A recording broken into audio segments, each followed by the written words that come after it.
नमस्कार। देश काल में आपका स्वागत है। मैं हूं मुकेश कुमार।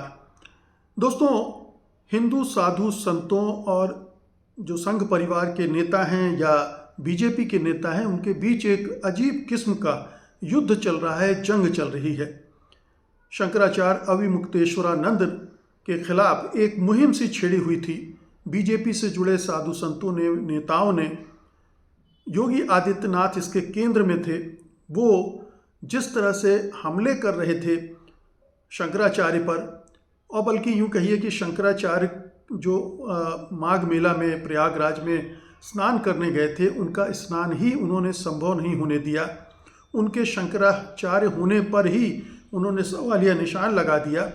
और ये लड़ाई बढ़ते बढ़ते बढ़ते यहाँ तक पहुँच गई कि शंकराचार्य बिना स्नान किए ही वहाँ से चले गए और अभी काशी में है, बनारस में है, और वहाँ खूंटा गाड़कर उन्होंने एक नया अल्टीमेटम योगी आदित्यनाथ को दे दिया है। ये उनका एक ज़बरदस्त हमला है। उन्होंने कहा कि 40 दिनों के अंदर योगी आदित्यनाथ उत्तर प्रदेश से जो भी बीफ का एक्सपोर्ट हो रहा है उसको रोकें और रोककर अपने हिंदू होने का सबूत दें, और अगर वो ऐसा नहीं करते हैं तो वे उन्हें अहिंदू घोषित कर देंगे। मतलब तब वो उन्हें हिंदू नहीं मानेंगे, उन्हें उनके बारे में ये ऐलान कर देंगे कि वो हिंदू नहीं है। ये एक बड़ी चुनौती खड़ी कर दी है शंकराचार्य अविमुक्तेश्वरानंद ने योगी आदित्यनाथ के सामने, जो अभी तक बहुत ही आक्रामक ढंग से शंकराचार्य के खिलाफ सक्रिय थे। उनका पूरा प्रशासन लगा हुआ था, पूरा अमला।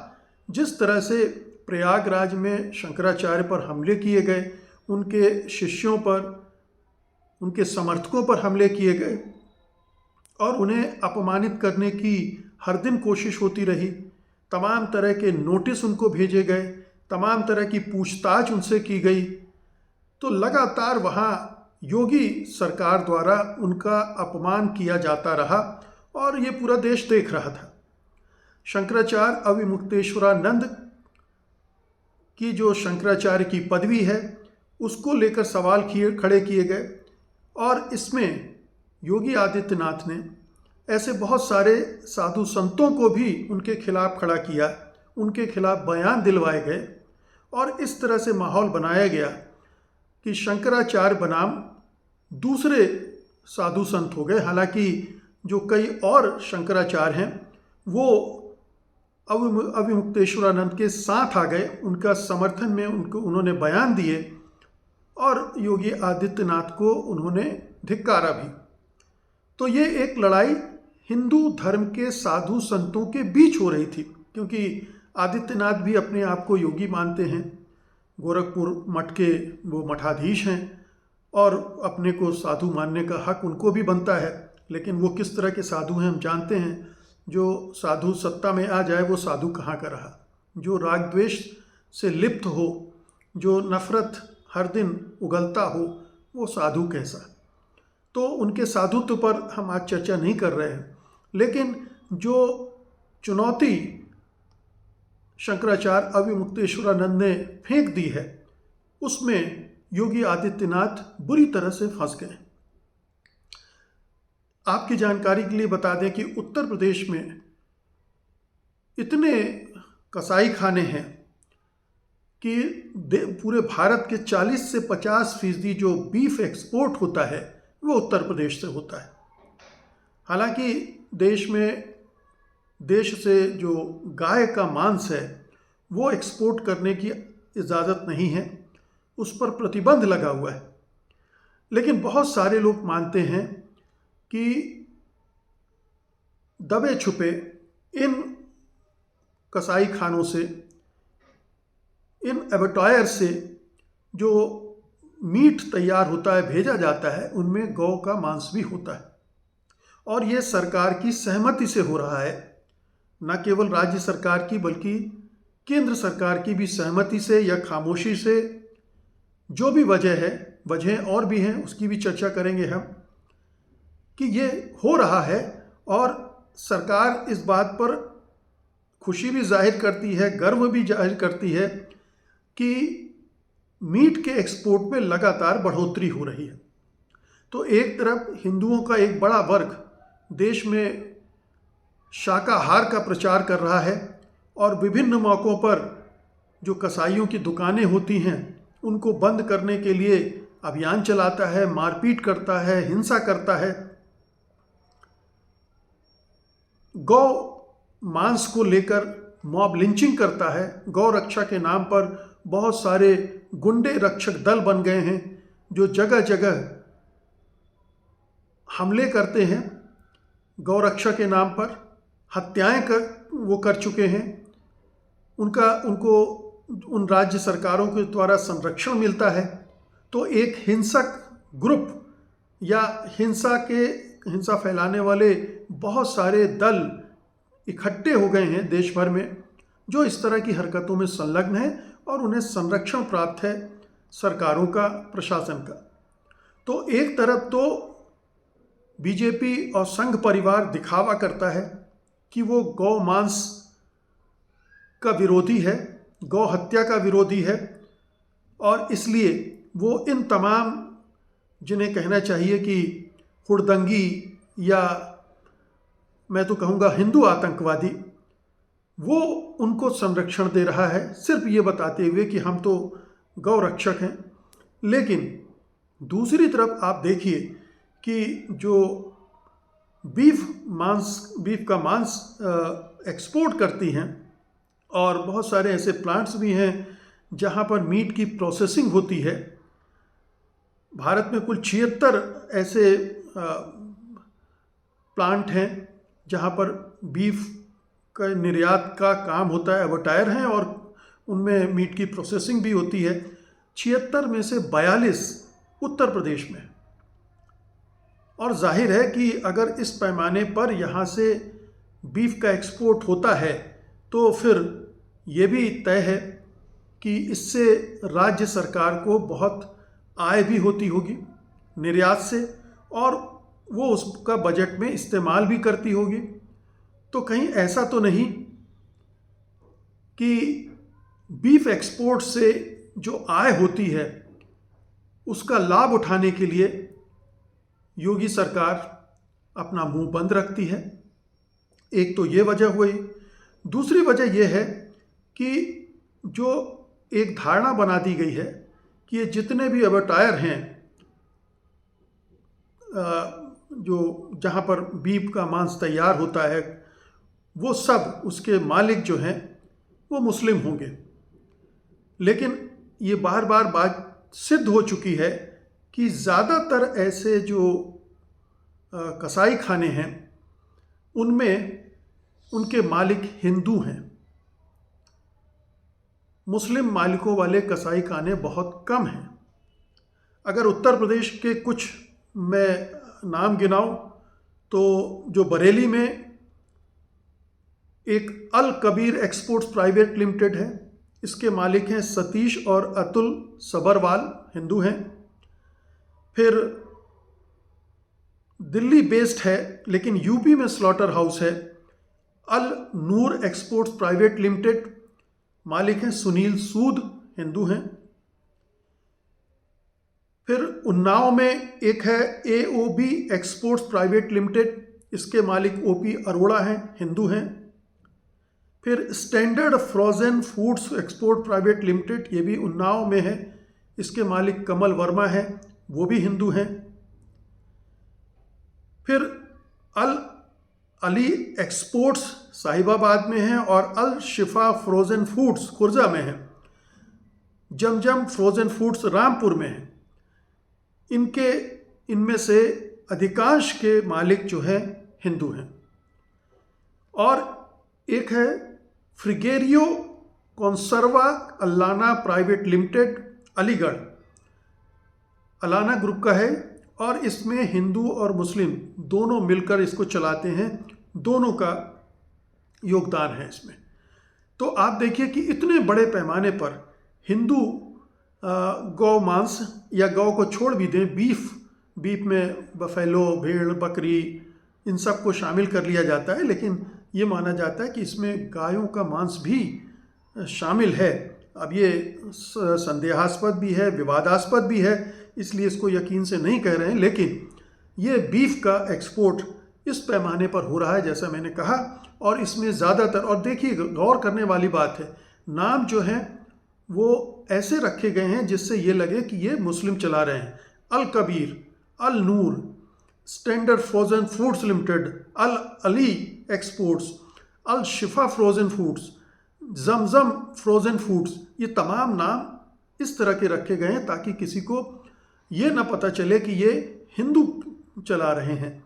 तो योगी राज में हिंदू इस तरह के स्लॉटर हाउस चला रहे हैं, कसाई खाने चला रहे हैं, और इस पैमाने पर बीफ एक्सपोर्ट्स हो रहा है और वहाँ कोई रोक टोक नहीं हो रही, उसे रोका नहीं जा रहा है। जबकि ये कहा जा रहा था, योगी आदित्यनाथ ने ही कहा था कि मैं आते ही सारे स्लॉटर हाउस बंद करवा दूंगा।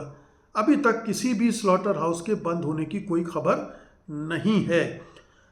मज़े की बात यह है कि इनमें से कुछ का संबंध सीधे बीजेपी से भी बताया जाता है। बीजेपी के एक नेता हैं संगीत सोम, इनका नाम इन स्लॉटर हाउस से जुड़ा हुआ है। इनका नाम पहले अल दुआ और अल अनाम कंपनियों से जुड़ा हुआ था। कुछ कंपनियां हैं जैसे अलाना ग्रुप ने बीजेपी को इलेक्टोरल बॉन्ड्स के माध्यम से 2 करोड़ रुपए का दान भी दिया था। करीब 250 करोड़ का दान देने की बात आती रही है इन स्लॉटर हाउस के ज़रिए बीजेपी को। तो बीजेपी को अगर इतना पैसा इन स्लॉटर हाउस से मिल रहा था तो वो उन पर कैसे रोक लगाएगी। तो संगीत सोम का जो मैंने बताया कि वो इन से जुड़े रहे हैं, बाद में जब सवाल उठे तो उन्होंने कहा कि वो उनको छोड़ चुके हैं 2008 में। अब छोड़ा है कि नहीं छोड़ा है इसको लेकर सवाल उठते रहते हैं, लेकिन ये बताता है कि संगीत सोम भी इस कारोबार में थे और वो हिंदू हैं, वो बीजेपी में हैं। और बीजेपी में ऐसा नहीं कि 2008 के बाद आए हैं, उसके पहले से हैं। मतलब जब बीजेपी में थे तब वो ये कारोबार कर रहे थे। और आज भी बहुत सारे लोग मानते हैं कि उन्होंने घोषित तौर पर तो कह दिया कि वो अब उनका संबंध नहीं है, लेकिन वो इन स्लॉटर हाउस से, कई स्लॉटर हाउस से जुड़े हुए हैं, ये मान्यता है। तो ये तो स्लॉटर हाउस का पूरा मामला हो गया। अब वापस लौटते हैं शंकराचार्य पर, जिन्होंने योगी आदित्यनाथ के सामने ये चुनौती रख दी है कि ये स्लॉटर हाउस 40 दिन के अंदर बंद करो और नहीं तो मैं तुम्हें अहिंदू घोषित कर दूंगा। अब योगी आदित्यनाथ क्या करेंगे? योगी आदित्यनाथ इनमें से एक भी स्लॉटर हाउस बंद नहीं कराएंगे। वो ये ज़रूर घोषणा करेंगे कि मैं इन सारे स्लॉटर हाउस की मॉनिटरिंग करवाऊंगा कि यहाँ पर किसी भी तरह से गौ मांस का एक्सपोर्ट ना हो रहा हो। ये गारंटी देंगे, ये घोषणा करेंगे, सफाई देंगे, ये साबित करने की कोशिश करेंगे कि उनके राज में गौ हत्याएं नहीं हो रही हैं इन स्लॉटर हाउस के ज़रिए। लेकिन शंकराचार्य ने तो साफ कह दिया है कि वो इन चीज़ों को नहीं मानेंगे, वो इन स्लॉटर हाउस की बंदी चाहते हैं। तो अगर 40 दिन तक, 40वें दिन का इंतज़ार तो हम सब करेंगे ही कि 40वें दिन शंकराचार्य अविमुक्तेश्वरानंद क्या करते हैं। और इस बीच में योगी आदित्यनाथ खामोश रहते हैं, उनकी पार्टी खामोश रहती है, या फिर कोई बड़ी कार्रवाई होती है इन स्लॉटर हाउस के खिलाफ। आप ज़रा सोचिए कि 40 दिन के बाद अगर शंकराचार्य अविमुक्तेश्वरानंद असंतुष्ट होते हैं योगी आदित्यनाथ से। योगी आदित्यनाथ ने शंकराचार्य को बहुत अपमानित किया, उनके शंकराचार्य होने पर सवाल खड़े किए। अब वो शंकराचार्य उनके हिंदू होने पर सवाल खड़े कर रहे हैं और प्रमाण मांग रहे हैं। शंकराचार्य अविमुक्तेश्वरानंद ने तो प्रमाण दे दिए थे कि वो किस तरह से शंकराचार्य बने, किस तरह, क्यों शंकराचार्य हैं, और जो बाकी के शंकराचार्य हैं उन्होंने उनका समर्थन भी कर दिया। तो एक तरह से उन्हें तो क्लीन चिट मिल गई है। अब योगी आदित्यनाथ को क्लीन चिट कैसे मिलेगी? क्या अगर शंकराचार्य ने उन्हें अहिंदू घोषित कर दिया, तब पूरे हिंदू साधु संतों के समाज में योगी आदित्यनाथ की स्थिति क्या होगी? वो कैसे अपने हिंदू होने का दंभ भरेंगे या खुद को हिंदू साबित करेंगे? या फिर ये एक लड़ाई है? योगी आदित्यनाथ इसे संतों के बीच लड़ाई के जरिए ही आगे बढ़ाएंगे, दूसरे संतों से आक्रमण करवाएंगे शंकराचार्य अविमुक्तेश्वरानंद पर, और ये सिलसिला चलता रहेगा, इधर से भी उधर से भी।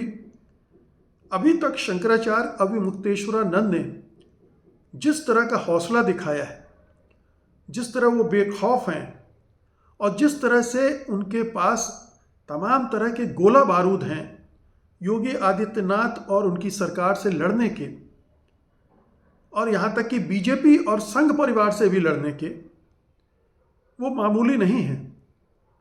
और शंकराचार्य भी अकेले नहीं हैं, उनके साथ भी एक बड़ा वर्ग हिंदुओं का भी है। आपने देखा ही कि किस तरह से एक उत्तर प्रदेश के एक अधिकारी ने शंकराचार्य के को अपमानित किए जाने पर इस्तीफा दे दिया। ऐसे बहुत सारे लोग हैं जो उनके फॉलोअर हैं, उनको मानते हैं और उनके अपमान से दुखी हैं, उत्तेजित हैं, क्रोधित हैं, आक्रोशित हैं। और अगर शंकराचार्य ये लड़ाई जारी रखते हैं, इन 40 दिनों में किसी तरह का युद्ध विराम नहीं होता है, किसी तरह का आपसी मेल मिलाप नहीं होता है, तो फिर ये लड़ाई लंबी चलेगी और लड़ाई बीजेपी के लिए भी घातक होगी, योगी आदित्यनाथ के लिए भी घातक होगी।